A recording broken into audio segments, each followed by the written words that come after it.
Salut tout le monde, on va continuer notre science de la nomenclature des alcanes.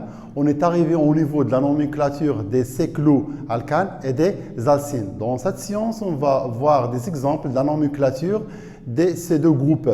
Donc, j'ai dans un premier exercice la nomenclature des composés organiques. Le premier, on voit bien que c'est un cyclo.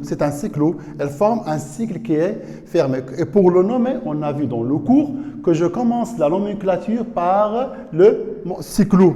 Donc, la chaîne principale, elle possède 1, 2, 3, 4, 5 électrons. Donc, c'est un pentane. Mais je dois commencer la nomenclature par un cyclo. Donc, c'est un cyclo. Pentane. Pentane, il désigne l'existence de 5 carbones. Le cyclo, que la chaîne, il est un cercle bien fermé. La deuxième, même c'est un cercle, c'est un cyclo, il est bien fermé, mais elle possède deux chaînes de radicales. C'est un CH3 et le CH3. Donc, c'est un déméthyle, l'existence de deux déméthyle. 5 carbones, c'est un pentane, un cercle fermé, donc déméthyle, cyclopentane. Donc, la numérotation, le numéro des carbones qui portent les radicales, c'est un 1, 2, tiré. C'est la nomenclature des cycloalcanes. Je passe au troisième exemple. Voyons que j'ai une chaîne linéaire non saturée, elle possède une double liaison. C'est un alcyne. Donc, la chaîne principale, elle possède 3 atomes de carbone. Donc, c'est un propane. Pour nommer un alcène, je remplace la terminaison N de l'alcane par IN, précédé de le numéro de carbone qui porte la double liaison. Alors, c'est un prop. Donc c'est un propane. J'ai remplacé la terminaison N par IN. Donc c'est un prop-IN. Il me reste de déterminer le numéro de carbone qui indique la double liaison. J'ai deux possibilités, comme on a déjà vu dans la séance précédente. Soit que je fais la numérotation de gauche à droite, ou bien de droite à gauche. Si je fais de gauche à droite, je vais porter le numéro 1, 2 et 3. De droite à gauche, c'est 1, 2 et 3. Donc, on a deux possibilités. Soit que c'est un propre de IN, ou bien c'est un propre 1 N. Je choisis le plus petit. Donc, c'est un 1. Alors, c'est propre 1 N. C'est un alcyne. Le troisième exemple, de même j'ai une chaîne carbonée non saturée. Elle contient une double liaison. Elle porte un radical. Donc, c'est une chaîne non saturée, ramifiée. Je choisis la longue chaîne principale. C'est la chaîne qui possède le plus grand nombre de carbones. Alors, c'est la chaîne principale. C'est un alcyne. Il me reste le CH3. C'est un alkyle. Donc, je commence toujours par le nom de l'alkyle qui est un méthyle. C'est un méthyle. La chaîne principale, elle possède 4 atomes de carbone, c'est un butane. De fait qu'on a une double liaison, je remplace la terminaison N par IN. Alors, c'est un but. IN. Je laisse la place de noter l'indice du carbone qui porte le double liaison. IN. Alors, pour la nommer, pour déterminer les numéros des carbones, toujours, la double liaison doit y avoir le plus petit numéro possible. Donc, on a notre double liaison, le groupe alcyne, et on a le radical. Toujours, je donne la priorité, le double liaison, et c'est qu'on a le plus petit numéro possible. Donc, forcément, c'est un 1. Forcément. Car si je commence par de droite à gauche, il y aura le numéro 3. Le plus petit, c'est 1. Donc, c'est 1, 2, 3, 4. Le numéro du groupe alkyle, il est imposé par la numérotation du double liaison. Alors, si c'est un but AN, forcément, le méthyle, c'est le numéro 3. Donc, c'est un 3-méthyle, but un in. Je répète une remarque, c'est que si on a une chaîne non saturée, ramifiée, je donne la prioritaire aux doubliaisons d'y avoir le plus de numéros possible. Et c'est elle qui impose la numérotation de la chaîne. Alors, l'exemple suivant, j'ai une chaîne carbonée de formules topologiques. Elle possède une double liaison. Donc, c'est un alcène. C'est un alcène. C'est une chaîne qui est non saturée, non ramifiée. Elle possède 1, 2, 3, 4, 5, 6 électrons. Donc, c'est un hexane. C'est un hexane. De fait qu'il possède une double liaison, je vais remplacer l'un par une. Le numéro du carbone, c'est le 1. Donc, c'est un hex, un N. L'exemple suivant. De même, je cherche la chaîne principale, la longue chaîne principale, la voilà. La voilà, la longue chaîne principale. Il me reste le C2H5, c'est un groupe alkyle. Il s'appelle un éthyle, c'est un éthyle. C'est un éthyle. La longue chaîne principale, elle possède 5 électrons. 1, 2, 3, 4, 5 électrons. C'est un pentane. Donc, c'est un pente.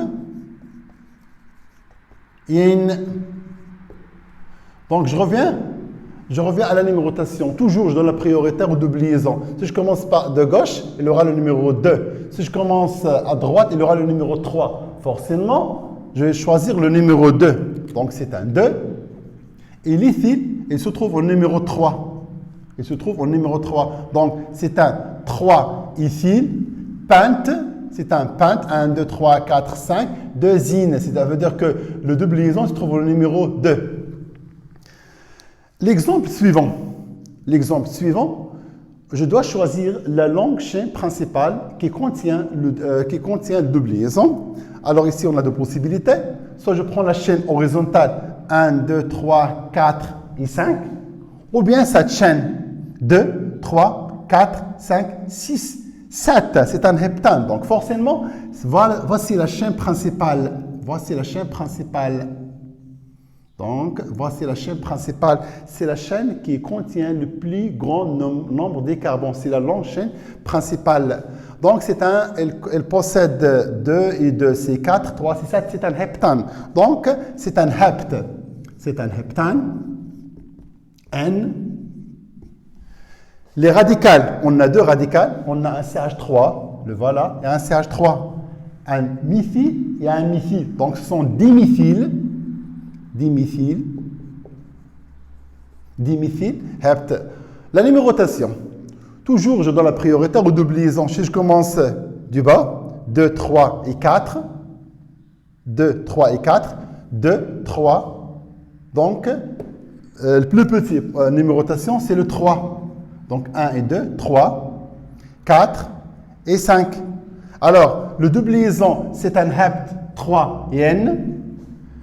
Les diméthyles, ils se trouvent en numéro 3 et le numéro 5.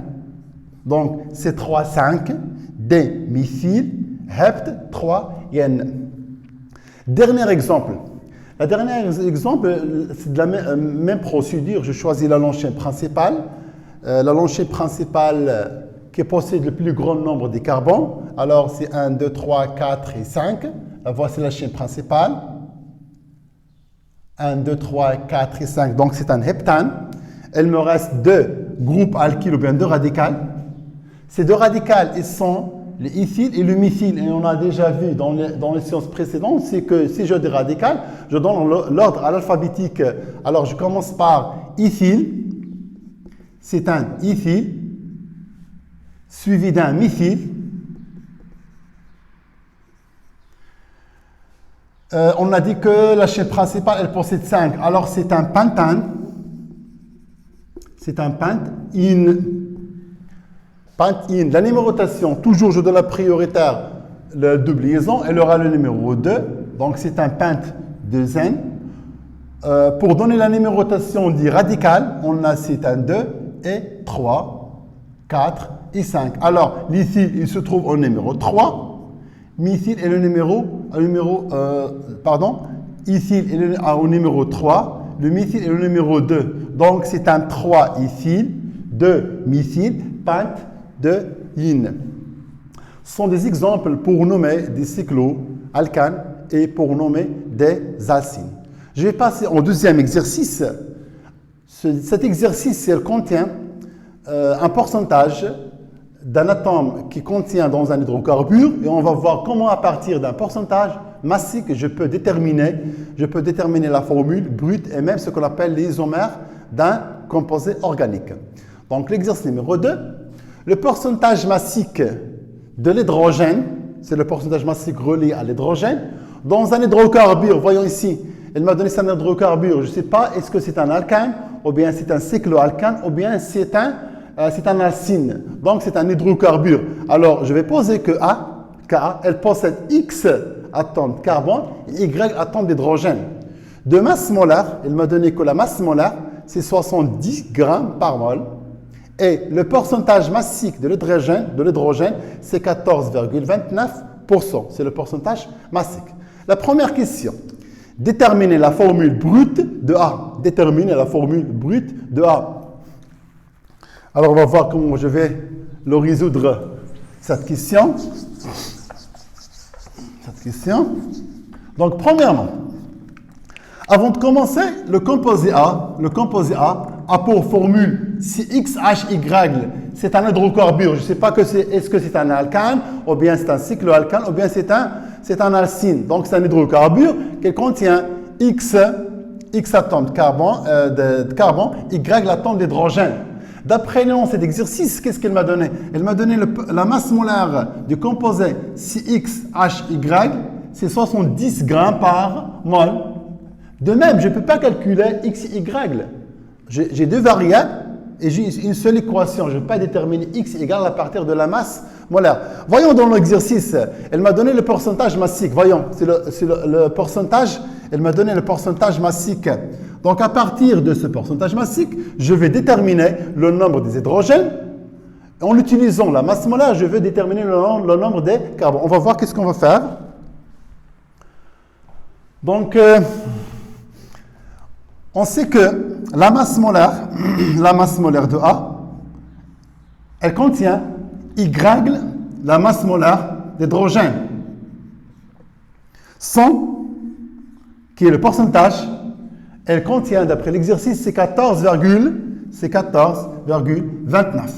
Je vais utiliser la règle de 3. La masse molaire, donc 14,29 multiplié par la masse molaire de A est égal à 100 multiplié par Y fois la masse molaire d'hydrogène.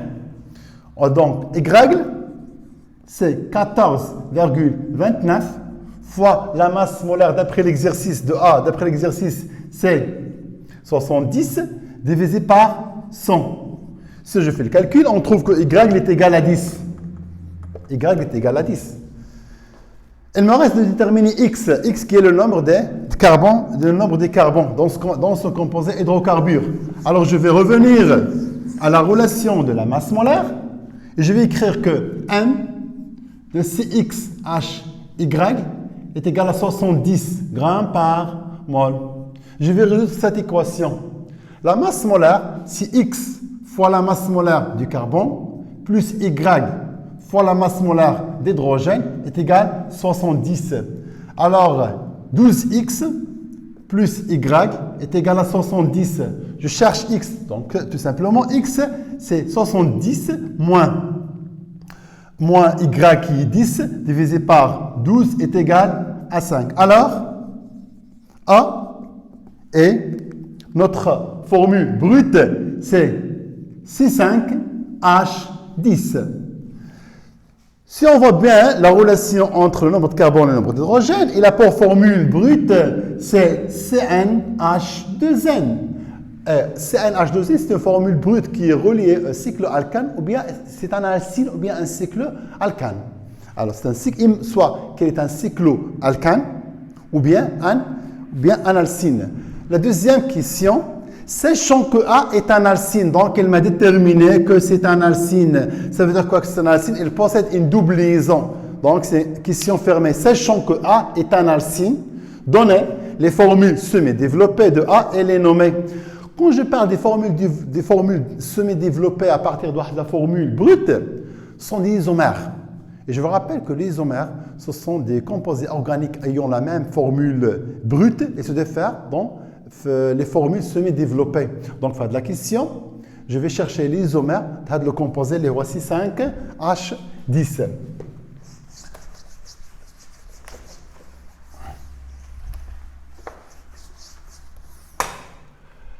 Alors, les isomères de question numéro 2. Question numéro 2. Les composés possibles de cette formule brute, on a 5 carbons. Donc, c'est 5, 1, 2, 3, 4 et 5. Je vais prendre le premier choix de double liaison, le premier carbone, le voilà. Et je vais terminer par les liaisons et par les hydrogènes. Alors, cette carbone, il a 2 liaisons, donc il doit y avoir 2 hydrogènes. Ce carbone, il a 3, donc on va ajouter H, ici un H2, ici un H2, et ici un H3. Je vais vérifier qu'on a 6, 5, H10, 1, 2, 3, 4, 5 carbons. Les hydrogènes, 2 et 1, c'est 3, 5, 7, 3, c'est 10. Pour les nommer, on a 5, donc c'est un pentane. C'est un pentane. Puisqu'il contient une double liaison, je vais remplacer la terminaison an par in. Donc, c'est un in, pentine. Le numéro de carbone, c'est 1. Donc, c'est un pent, un in. La deuxième possibilité, on va déplacer le double liaison. On va déplacer le double liaison au deuxième carbone. On aura un CH3, pardon, C, double liaison, H, et ici on a un CH, CH2 et un CH3. Toujours, je vérifie le nombre des carbones des hydrogènes. On a 1, 2, 3, 4 et 5. Donc 3 et 1, c'est 4 et 1, c'est 5. 2, 6, 7, 3, 6, 10. Alors c'est un pente de yin. Pente de yin. Si je déplace le double liaison, de la position, on aura la même chose. On aura que c'est un pente de yin. C'est un pente de yin. Donc, je vais passer à former des radicales, ou bien des chaînes qui sont ramifiées. Je vais garder la position de la double liaison et je vais changer les positions des carbones pour former des radicales. Alors, c'est un CH2, double liaison, un CH.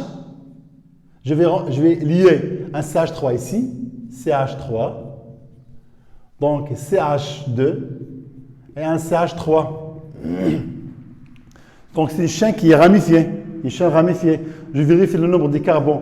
On a 1, 2, 3, 4 et 5. Les hydrogènes, 2, 3, 6, 5, 2, 6, 7, 3, 6, 10. Donc c'est une chaîne carbonique ramifiée, non saturée, ramifiée, non saturée, double liaison, ramifiée, l'existence d'un radical. Donc pour la nommer, la longue chaîne principale, 1, 2, 3 et 4, et 1, 2, 3 et 4, c'est un butane, donc c'est un butane,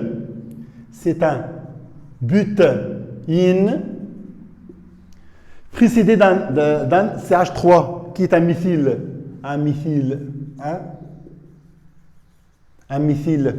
La numérotation, toujours c'est le numéro 1, et c'est le numéro 2. Deuxième possibilité, je vais déplacer le CH3 en ce carbone-là, en CH3, phase de carbone.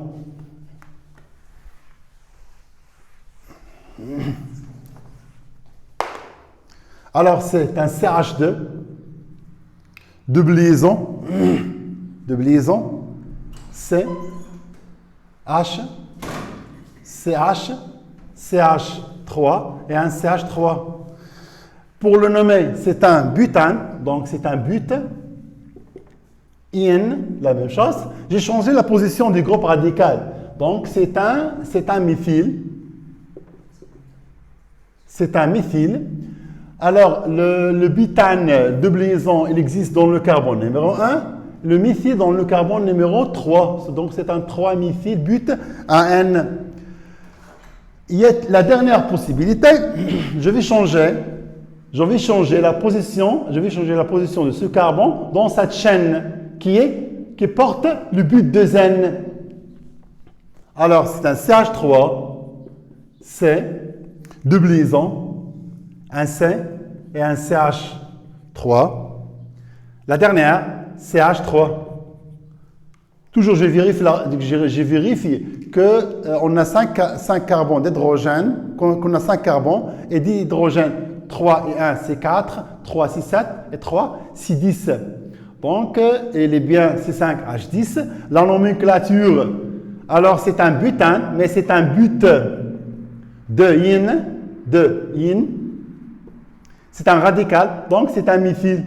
C'est un méthyle. Le numéro du carbone qui porte le méthyle, c'est le numéro 3. Donc, c'est 3 méthyle, but du zen. Alors, ce sont les isomères de ce composé. Qu'est-ce qu'il me reste? Ce sont les isomères de position. Qu'est-ce qu'il me reste? Il me reste les isomères, les stéréoisomères.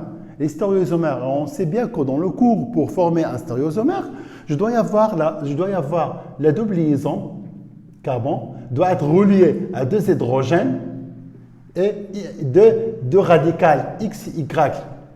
Donc, qui vérifie les stéréoisomères ou le composé, les stéréoisomères, ce composé où je peux former les isomères, les stéréoisomères. Alors, je dis double liaison et la 2 hydrogènes et 2 radicales. C'est le seul qu'on peut former, ce qu'on appelle les stéréoisomères.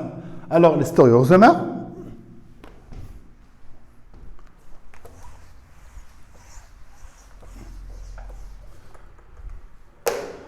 donc on a C, double liaison, H, CH3, CH2 et un CH3.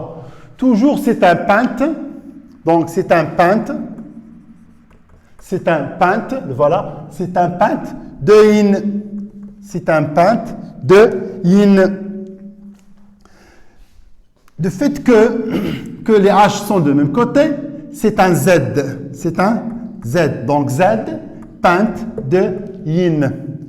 Si je change la position des hydrogènes, c'est une position spatiale. C, double liaison, H, un C2, H, CH3, un H, CH3.